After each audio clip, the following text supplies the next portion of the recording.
If I had only $1,000 to invest in, this is what I would do. All right, first determine how much income you're making, right? If you only have $1,000 and make $0, you're kind of fucked. Try to get a 9-to-5 job. Work at least 40 hours a week. It doesn't have to be anything crazy. It could be some fast food job. It could be some retail job. Anything to get some income into your bank account to supply your investments. And then once we have that source of income, here's what you do with that $1,000. I would set up 4 different brokerage accounts. And this strategy is investing in stability and high growth. First and foremost is a high yield savings account, HYSA. This isn't about growth, it's just about protection and having some sort of sleep at night account for you to get just in case an emergency happens. And just starting off investing in that account. We all know that life happens, so this account keeps you from selling your investments since you already have some sort of cash there just in case of an emergency. Second account I would open up is a tax advantage brokerage account. Something I would open up is Robinhood or Webull. Doesn't really matter what type of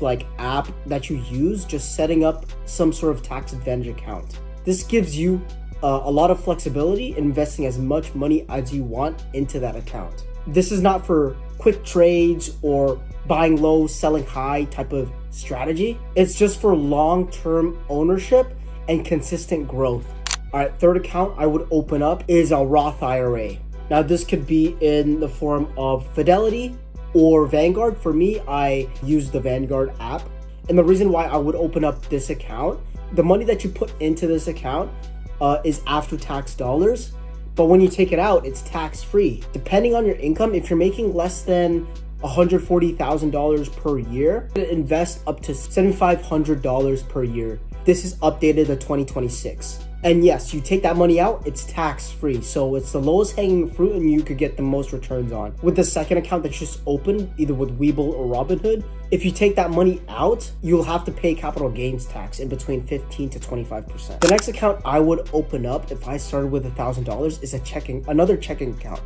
And this account is strictly for investing into new skills and income growth opportunities. This type of fund, this type of account could be for courses, anything that piques your interest in committing to increasing your skill set so that you can increase your income.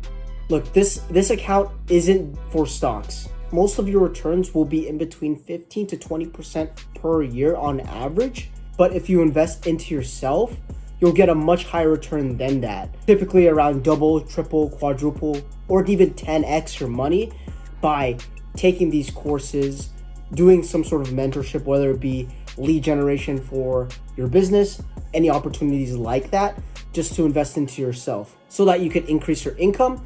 And with that increased income, you can invest more. All right, now that we have these 4 accounts that I've set up for myself, if I started with $1,000, how would I divide the $1,000 up?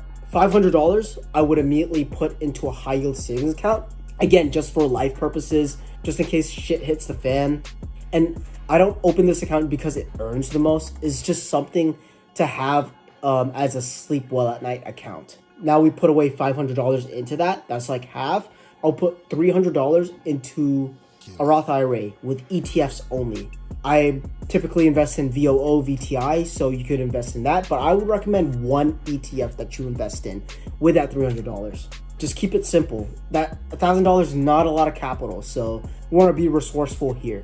Next, I would use my tax advantage account that I just opened up, and I would put $100 into that. This $100 could be in any stock, not ETFs, but stocks specifically. I invest in Google, Nvidia, Microsoft, Apple. These tech companies that are doing really well and that are big are usually the most stable stock and produce a lot of good returns. So I would recommend investing in those types of stocks.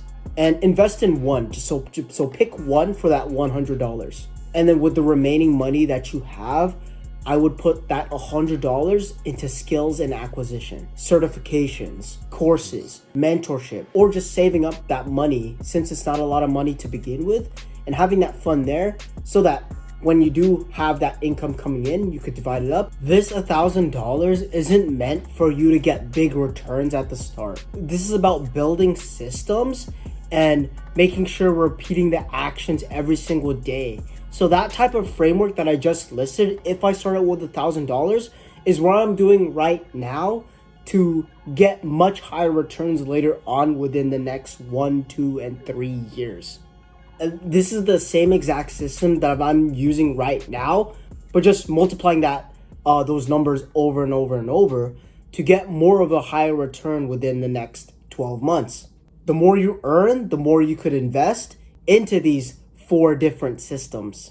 This is why skills and investing work hand in hand. When you get more skills, you increase your income.